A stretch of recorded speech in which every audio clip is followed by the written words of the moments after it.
The night smelled of diesel and urgency.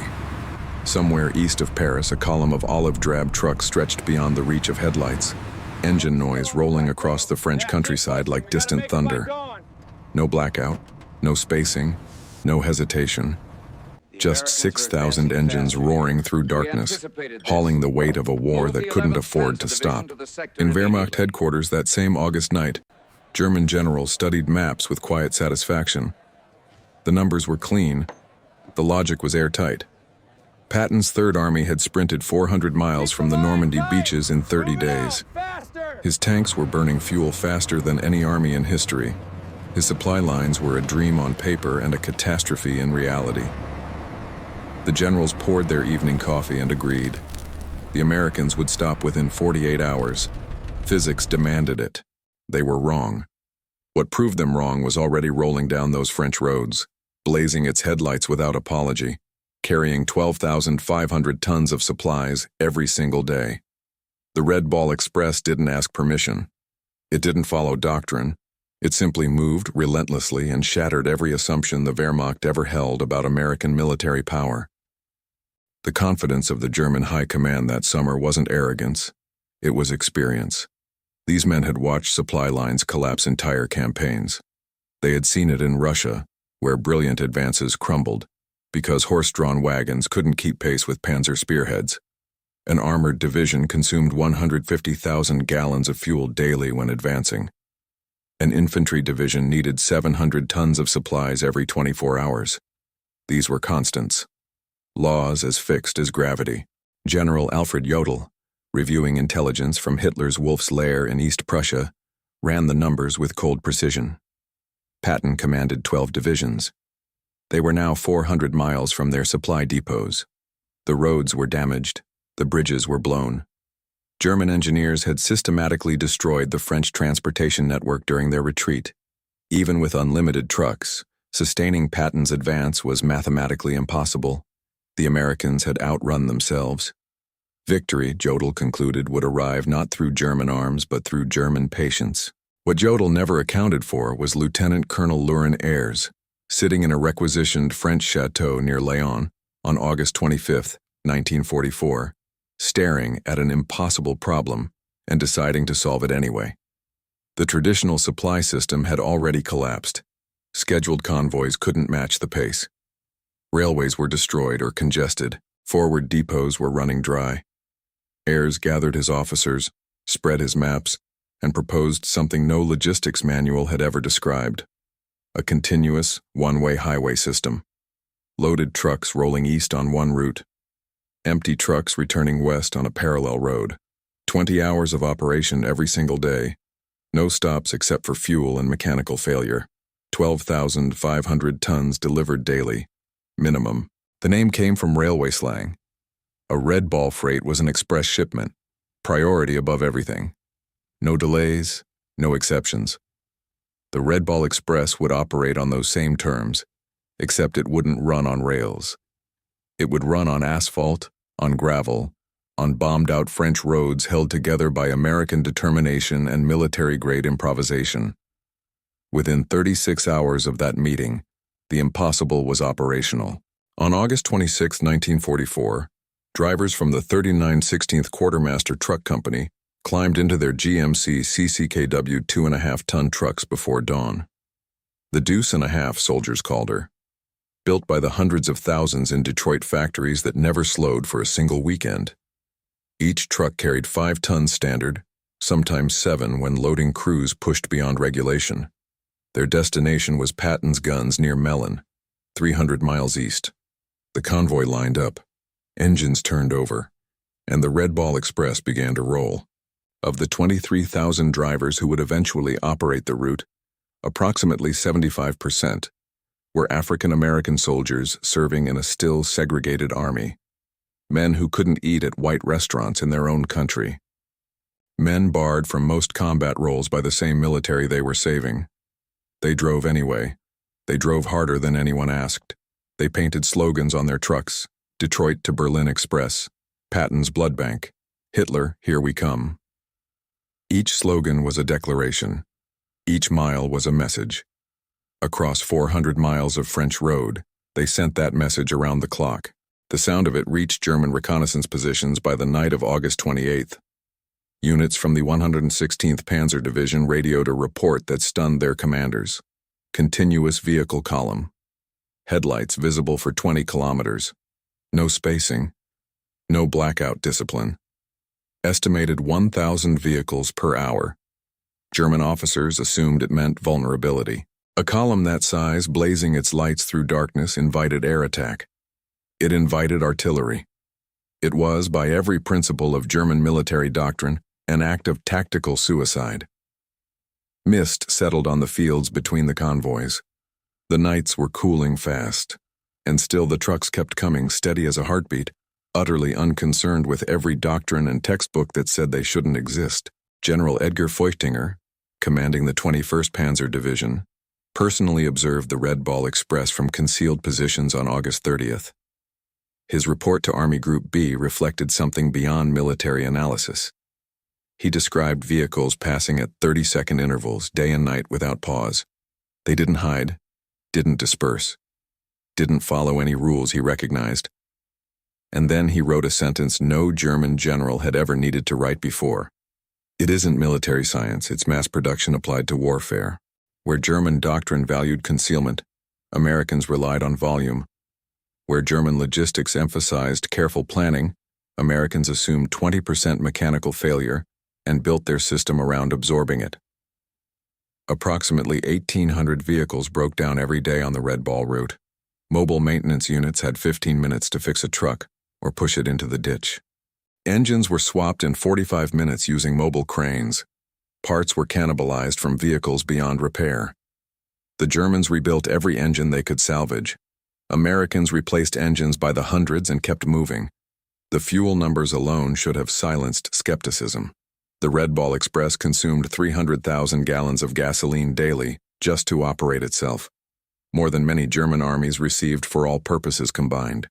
Yet American fuel never ran short. Operation Pluto had laid pipelines under the English Channel.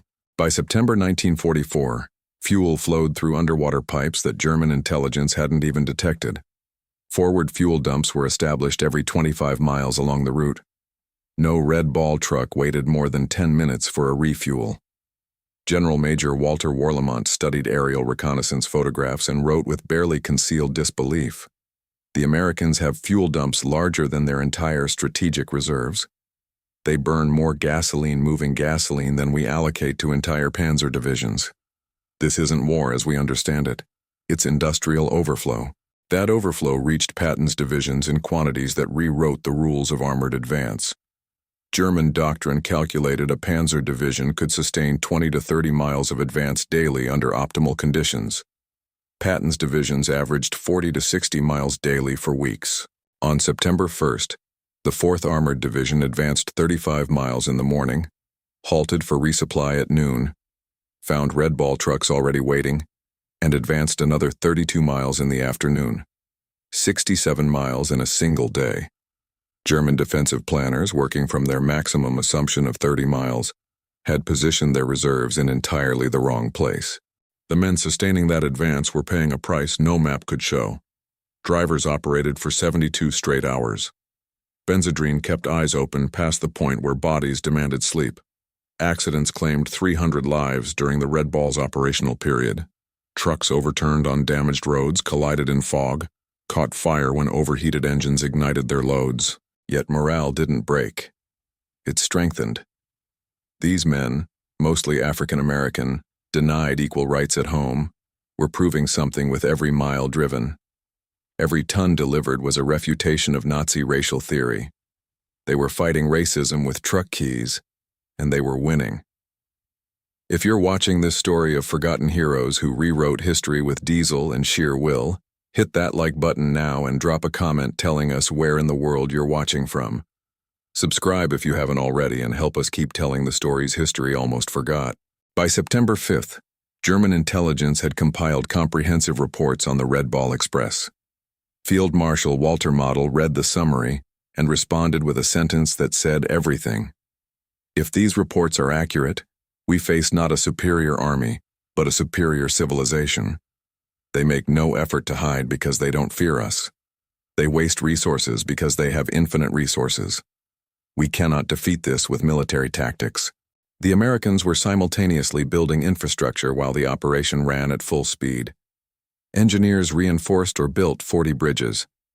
15 major fuel depots appeared in French fields overnight. 26 maintenance stations were established along the route. The bridge at Monet had been destroyed specifically to halt American logistics. Wehrmacht engineers calculated replacement would require 6 weeks minimum. American engineers built a temporary crossing in 14 hours while convoys detoured on a road bulldozed through a French wheat field.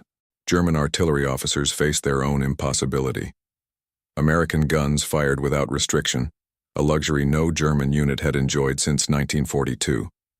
During the reduction of Metz's fortifications in September 1944, American artillery fired 100,000 rounds in 24 hours. The Red Ball Express delivered every round plus a 20% surplus. German artillery defending Metz was rationed to 50 rounds per gun per day. The disparity wasn't just tactical, it was demoralizing on a cellular level. Autumn mist rolled through the French valleys. Stars appeared briefly between clouds, then disappeared. And below them always the sound of engines. Constant.